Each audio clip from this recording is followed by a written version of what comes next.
Assalamualaikum warahmatullahi wabarakatuh. Apa kabar sahabat semuanya? Semoga senantiasa dalam lindungan Allah Subhanahu wa Ta'ala.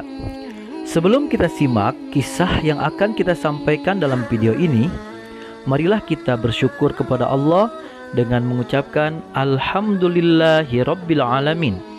Tak lupa kita ucapkan salawat atas Nabi dengan mengucapkan Allahumma salli ala Sayyidina Muhammad wa ala ali Sayyidina Muhammad.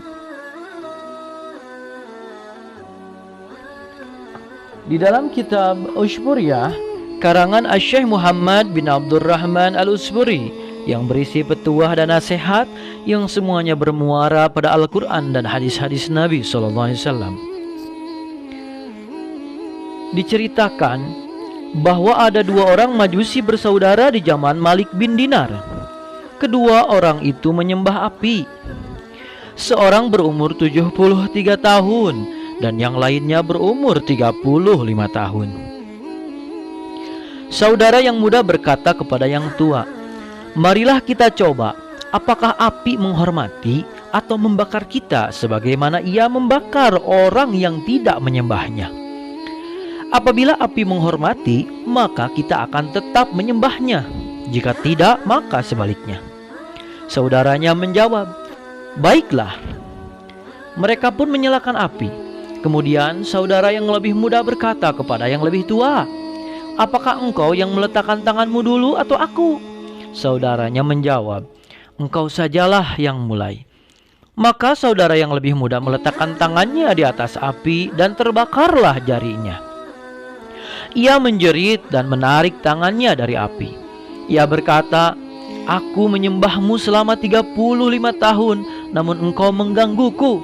Kemudian ia berkata, "Wahai saudara, marilah kita menyembah satu Tuhan yang andai kata kita berdosa dan meninggalkan perintahnya 500 tahun, niscaya dia tetap akan memaafkan kita dengan ketaatan sesaat dan istighfar sekali." Saudaranya yang lebih tua menjawab, "Marilah pergi menemui orang yang bisa menunjukkan jalan lurus dan mengajari kita tentang agama Islam." Keduanya sepakat untuk menemui Malik bin Dinar. Keduanya sepakat untuk menemui Malik bin Dinar untuk mendapatkan penerangan mengenai Islam. Keduanya pergi dan bertemu dengan Malik bin Dinar di pinggir kota Basrah. Ketika sedang menasihati orang banyak yang berkumpul di sekelilingnya, tatkala keduanya, Malik bin Dinar berkatalah, saudara yang lebih tua kepada yang lebih muda, "Saya rasa aku tidak perlu masuk Islam, karena sebagian besar umurku telah kulewatkan untuk menyembah api. Seandainya aku masuk Islam dan kembali kepada agama Islam dan agama Muhammad, niscaya keluarga dan tetanggaku akan mengejelek-jelekanku. Api lebih kusukai daripada mereka menjelekanku." Saudara yang lebih muda berkata, "Jangan lakukan itu. Kecaman mereka bisa hilang, sedangkan api itu kekal, tidak bisa hilang, yaitu di dalam neraka." Saudaranya tidak mau tahu. Maka berkatalah saudara yang lebih muda, "Pergilah kau dengan urusanmu. Kau celaka anak orang celaka, hai orang yang batil di dunia dan di akhirat." Kemudian pergilah saudara yang lebih tua dan tidak masuk Islam. Sementara saudara yang lebih muda datang bersama anak-anak dan istrinya. Mereka masuk di antara manusia di majelis dan duduk hingga Malik selesai berbicara, hingga Malik bin Dinar pun selesai memberikan nasihat. Kemudian pemuda itu bangkit dan menceritakan kisahnya, mohon supaya diterangkan tentang Islam. Malik pun menerangkan kepada mereka tentang Islam secara keseluruhan. Orang-orang pada menangis karena gembira dan pemuda itu ingin pulang. Berkatalah Malik kepadanya, "Duduklah hingga kukumpulkan sedikit uang dari teman-temanku untukmu." Pemuda itu menjawab, Aku tidak ingin menjual agama dengan dunia." Pergilah pemuda itu ke suatu desa dan mendapati di situ sebuah rumah yang baik. Ia tinggal di situ. Keesokan harinya, sang istri berkata kepadanya, "Pergilah ke pasar, carilah pekerjaan dan belilah dengan upahmu sesuatu yang bisa kita makan." Kemudian ia pergi ke pasar. Ternyata tidak seorang pun yang menggunakan tenaganya. Pemuda itu berkata dalam hatinya, "Aku akan bekerja di masjid karena Allah Subhanahu wa ta'ala." Ia pun masuk masjid, terasing dari jamaah, sholat di situ hingga malam, kemudian pulang ke rumah dengan tangan hampa. Bertanya sang istri, "Tidakkah engkau mendapat sesuatu hari ini?" Pemuda itu menjawab, "Wahai istriku, hari ini aku bekerja untuk raja, namun ia tidak memberikan sesuatu kepadaku. Barangkali ia akan memberikanku besok." Mereka pun tidur di malam itu dalam keadaan lapar.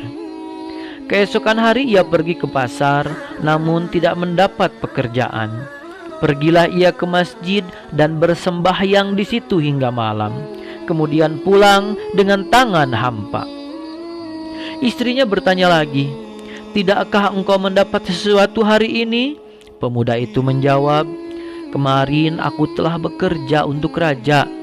Aku berharap besok Jumat ia memberiku sesuatu." Mereka pun tidur masih dalam keadaan lapar.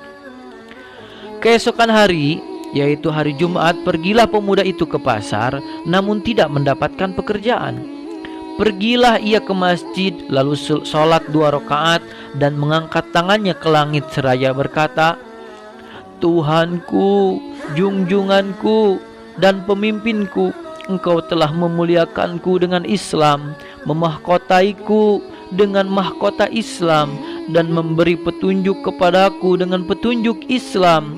Dengan kehormatan hari mulia yang diberkati dan besar nilainya di sisimu, yaitu hari Jumat, aku mohon kepadamu agar menyingkirkan dari hatiku pemikiran mengenai nafkah anak-anakku dan memberi rizki kepadaku dari jalan yang tidak terduga. Karena demi Allah, sesungguhnya aku malu terhadap istri dan anak-anakku dan mengkhawatirkan berubahnya keadaan mereka yang baru masuk Islam." Kemudian pemuda itu mengerjakan sholat 2 rakaat. Tatkala tiba waktu siang, pemuda itu sholat Jumat, sedang anak-anaknya dalam keadaan sangat lapar. Seorang laki-laki tiba-tiba datang ke rumah pemuda itu dan mengetuk pintu. Lalu keluarlah istrinya. Ternyata seorang yang datang itu yaitu seorang pemuda yang tampan dan membawa piring yang ditutupi sapu tangan. Orang itu berkata, "Ambillah piring ini, ambillah piring ini dan katakanlah kepada suamimu, ini adalah upah pekerjaannya dalam 2 hari. Ia bekerja dengan baik, kami tambah upahnya khusus pada hari ini, yaitu hari Jumat, karena amal yang dalam hari ini dianggap banyak oleh Raja yang Maha Perkasa." Perempuan itu mengambil piring tersebut, ternyata di dalamnya terdapat 1000 dinar. Ia mengambil 1 dinar dan pergi kepada penjual uang, yang ternyata penjual uang itu adalah seorang Nasrani. Kemudian ia menimbang uang itu, beratnya bertambah, yang asalnya 1 miskol menjadi 2 miskol. Orang Nasrani itu melihat ukirannya. Tahulah ia bahwa uang itu adalah hadiah dari akhirat. Uang ini bukan uang yang sembarangan. Lalu Nasrani itu bertanya kepada perempuan itu, "Dari mana engkau mendapatkan ini?" Perempuan itu menceritakan kisahnya. Orang itu berkata, "Ceritakanlah kepadaku tentang Islam." Orang itu pun masuk Islam, lalu memberi perempuan itu 1000 dirham dan berkata, "Belanjakanlah, dan jika sudah habis, beritahulah aku." Selesai sholat, pemuda itu pulang ke rumah dengan tangan hampa. Ia beberkan sapu tangan dan memenuhinya dengan tanah. Dalam hati ia berkata, seandainya istriku bertanya mengenai isi sapu tangan ini, akan kujawab bahwa sapu tangan ini berisi tepung.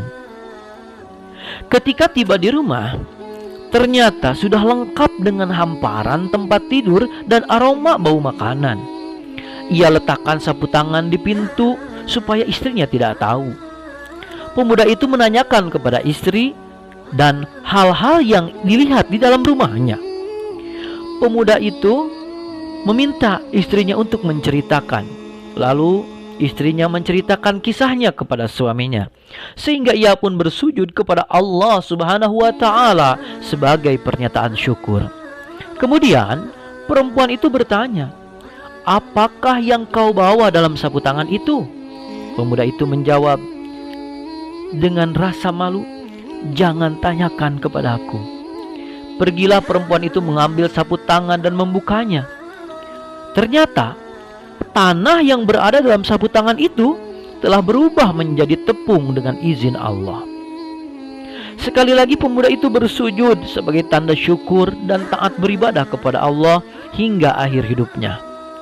Al-Faqih rahimallahu ta'ala berkata, angkatlah tanganmu ke langit dan katakanlah dengan berkah kehormatan hari Jumat, ampunilah dosa-dosa kami dan lenyapkanlah kesusahan kami. Pemuda ini ketika berdoa kepada Allah mengambil syafaat hari Jumat hingga dipenuhi kebutuhannya dan diberi rezeki dari tempat yang tidak terduga. Maka demikian pula kita apabila berdoa pada hari Jumat, semoga Allah memenuhi kebutuhan kita. Sesungguhnya Dia Maha Pengasih lagi Penyayang dan Tuhan yang Maha Pemurah.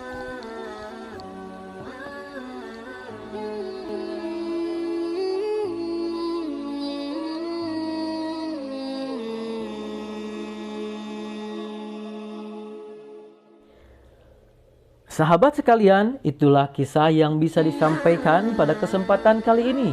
Jangan lupa dukung channel ini dengan subscribe, like, komen, dan share kepada sahabat-sahabat yang lain. Semoga kisah hari ini bisa mendapatkan hikmah dan manfaat untuk kita semuanya. Sekian, Assalamualaikum warahmatullahi wabarakatuh.